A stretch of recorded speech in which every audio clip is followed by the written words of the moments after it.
لڑکی پڑھی لکھی 27 سال کی بچی، اس نے اپنا ایمان فروخت کیا، یعنی مرتد ہو کر ایک BHP کے لڑکے سے، وشو ہند پریشد کے لڑکے سے نکاح کیا، شادی کی انہوں نے کورٹ میرج کی۔ تو پتا چلا کہ اپلیکیشن لوگوں میں جب لیک ہوا تو پتا چلا یہ تو مسلم لڑکی کیسے یہ اپنا دھرم بیچ کر ایک BHP ایک ہندو لڑکے سے شادی کر کے یہ اپنی زندگی گزارنے پر آمادہ ہو گئی۔ کچھ تنظیم کے لوگ جب پہنچے اس کے گھر پر، ان سے جا کر کہا کہ بیٹی تم نے یہ قدم کیوں اٹھایا، تم نے بیٹی ذرا بتاؤ یہ جرم کیوں کیا؟ اس بیٹی نے کہا کہ کہاں تھے آپ لوگ، کہاں سو رہے تھے؟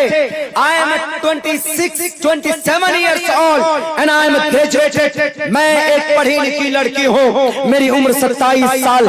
کہا تو کیا ہوا، پڑھی لکھی ہو تب بھی تم نے یہ غلط قدم اٹھایا؟ بیٹی اپنے اب بھی وقت ہے، اللہ سے توبہ کر لو ورنہ اللہ ناراض ہوگا، کل قیامت میں تم کو جنت نہیں ملے گی اور دنیا کے اندر بھی تم رسوا ہوگے پوری قوم و ملت کے سامنے۔ انہوں نے کہا کہ جناب عالی صدر صاحب، مولانا یا کوئی بھی جو ذمہ دار ہوگا، مولانا صاحب میں اپنے جو میں ڈیسیزن جو فیصلہ لے چکی ہوں میں لے چکی ہوں، کیا آپ مجھے بتا رہے ہیں کہ مرتد کی سزا کیا؟ میں جانتی ہوں کہ جو مرتد ہو اس کی سزا کیا ہے۔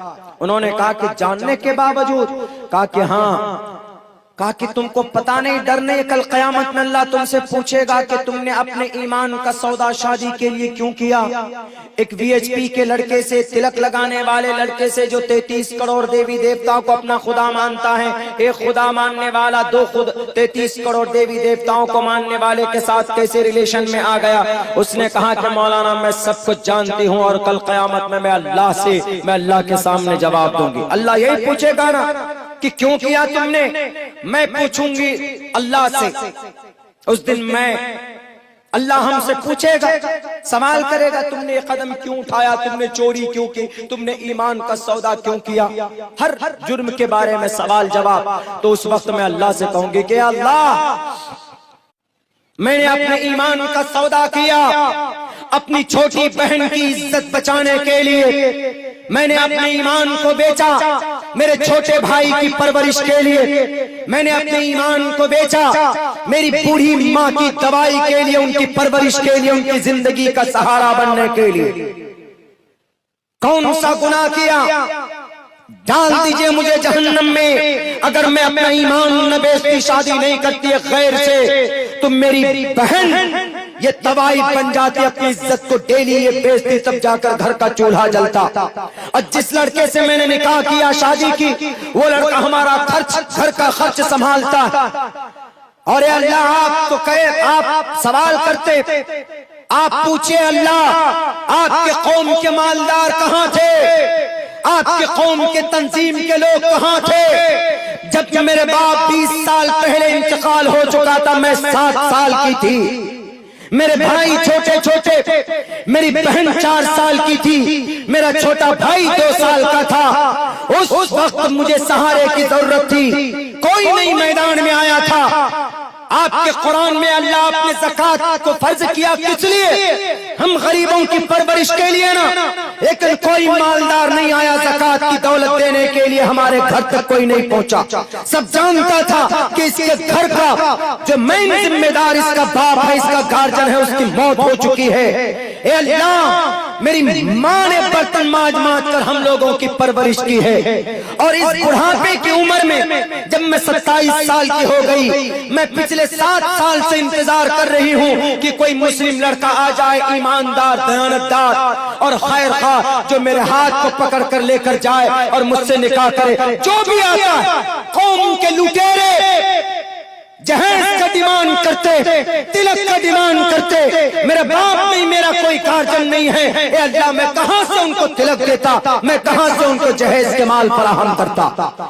اے اللہ کہاں تھے آپ؟ پوچھئے نا اپنے ان بڑی بڑی تنظیموں کے صدر لوگوں کو، سیکریٹری لوگوں کو، جو آج قوم کی حالت کو دیکھے بغیر آج کرسیوں کے لیے لڑتے۔ پوچھئے نا ان سے کہ کرسی ضروری نہیں ہے، سماج کی بیٹی کی عزت کو بچانا ضروری ہے، آج غریبی کو ختم کرنا ضروری ہے، آج سماج کی بیٹیاں پیسوں کی وجہ سے مرتد ہو رہی ہے۔ کیوں نہیں پوچھا آپ نے؟ لوگ صدر کے لیے، سیکریٹری نوکری کے لیے لڑتے رہے، لوگ اپنے اسکول کے گریجویٹ پوسٹ کے لیے لڑتے رہے، لوگ پیسوں کے لیے لڑتے رہے، لیکن سماج کی غریب بچوں کے لیے، سماج کی غربت کو دور کرنے کے لیے کوئی میدان میں نہیں آیا۔ اے اللہ میں مجرم ہوں، مجھے ڈال دیجئے، لیکن سوال کیجئے نا ان بڑی تنظیموں کے لوگوں سے جو 60 لاکھ روپے کی ایئر کنڈیشن گاڑیوں میں گھومتے تھے۔ اے اللہ پوچھئے نا ان لوگوں سے آپ جو ہمارے پڑوس میں 10 لاکھ روپے اپنی بیٹی کی شادی میں صرف ڈیکوریشن میں خرچہ کرتے تھے۔ اے اللہ پوچھئے نا ان لوگوں سے جو رمضان کے مبارک مہینے کے اندر میں کبھی بھی صدقۃ الفطر میرے گھر تک نہیں پہنچاتے تھے، پرانے کپڑوں کے اندر عید مناتے تھے۔ کیا جرم تھا ہمارا غریبی سے تنگ آ کر اللہ میں نے یہ قدم اٹھایا؟ کیا جواب دیں گے اس وقت؟ اللہ تبارک و تعالی میں سمجھتا ہوں کہ اس وقت سوچے گا کچھ وقت کے لیے، حالانکہ اللہ تبارک و تعالی کو بے نیاز ہے، ان سب چیزوں سے پاک ہے، لیکن وہ بچی کی ترجمانی دیکھیں، وہ بچی کا اسٹیٹمنٹ دیکھیں۔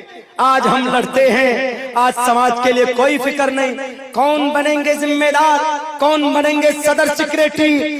اللہ تبارک و تعالی آپ کی شخصیت کو اور آگے بلند کرے، لیکن خدا کے واسطے قوم کے لوگوں، قوم کے پڑھے لکھے حضرات، قوم کے دانشور لوگوں، سماج کی بیٹیوں کے لیے ذرا کچھ کرو۔ 114 سال پرانا مدرسہ جلا دیا گیا بہار کے اندر، آواز نہیں نکلی جناب بڑی تنظیموں کی، خاموش بیٹھے رہے۔ مولانا ارشد مدنی کے بیان پر واویلا ہوا، بل میں گھس گئے، سب کیوں نہیں جواب دیا؟ کیوں اور اللہ کے اندر کیا فرق ہے؟ کیوں نہیں نالج ہے آپ کو؟ کیوں نہیں آپ بتاتے کہ آدم اور منو میں کیا فرق ہے؟ کیوں نہیں بتاتے آپ کیوں اللہ ایک آکار سکار مکار وشنو برہما شیو کی تینوں تعریف، تینوں صفت کو اللہ کہتے ہیں، اور اللہ کی تین صفت کو سنسکرت میں وشنو برہما شیو کہا گیا؟ کیوں نہیں نالج ہے ہمیں؟ کیوں؟ ہمیں تو عہدہ چاہیے، ہمیں عہدہ چاہیے، گاڑی بڑھیا چاہیے، ہم مالدار ہیں تو ہم عیش کی زندگی گزاریں گے، اے سی میں رہیں گے۔ غریب کوئی بچی ہے، غریب سے کوئی مر جائے، اس کے لیے کوئی فکر نہیں۔ اس بچی نے کہا مولانا جائیے، میں دیکھ لوں گی کل قیامت میں اپنے گھر کو، اپنے پریوار کو خوشحال کرنے کے لیے اگر میرا ایمان جاتا ہے تو جائے۔